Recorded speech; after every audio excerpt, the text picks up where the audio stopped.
And I would not be here without my 11th grade history teacher, Mr. Guerrero. More than history, Mr. Guerrero taught me I was better than I thought I was. In my first honors class, I chose to write a history paper on samurai, and it was the best paper I ever wrote. After I turned it into him, he put corrections on it and told me that I could do better, and he handed it back to me. I was so upset because that was the best paper I wrote.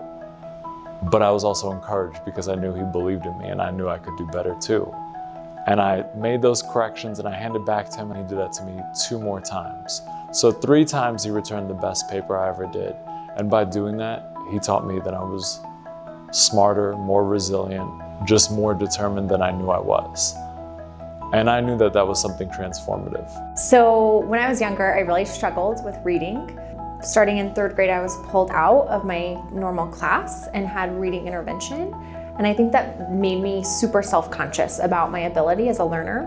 But when I was in 7th grade, I had an amazing language arts teacher named Miss Humphrey, who made me not only believe in myself and gain confidence, but also instilled this love for learning in me. So when I think of an impactful teacher that I've had growing up, it would be Mrs. Kelly, Donna Kelly.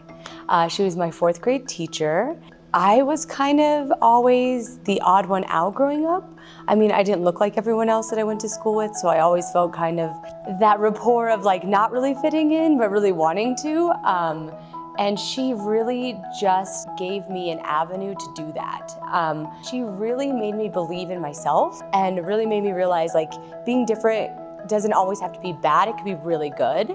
And I think for a young lady growing up in a place where she didn't feel like she belonged, she made me feel that way. The teacher that I would like to speak about today is Mr. Rosenberg. While I majored in English in college and became an English teacher, I really struggled to learn to read when I was growing up. It is the early 2000s and the iPod just came out. So I'm in 8th grade in Mr. Rosenberg's English class, and he was the first teacher to ever let us choose our own books. He trusted us to select our own books, and we did the reading. While my journey to becoming a lifelong reader may have started with the Gossip Girl series, it also evolved into including sci-fi and historical fiction.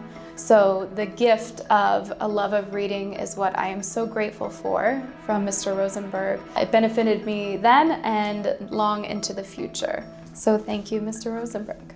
She was just a very vivacious, very just positive woman. And she made me discover acting and being like a voice on stage. That was the first time I ever felt really heard and seen. So I'm just very grateful to have someone that was so intellectually stimulating and passionate about like acting and putting on plays, that I got to do that and experience that at such a young age, and that really guided my journey thus far. She was the type of teacher that everyone went to with their problems, and she built those really strong relationships and believed in me as a learner before I even really believed in myself.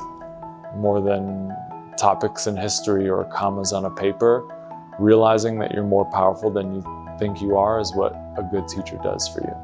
And that's what Mr. Guerrero did for me, and that's what I did when I'm in the classroom, and that's what I do at MindSpark today.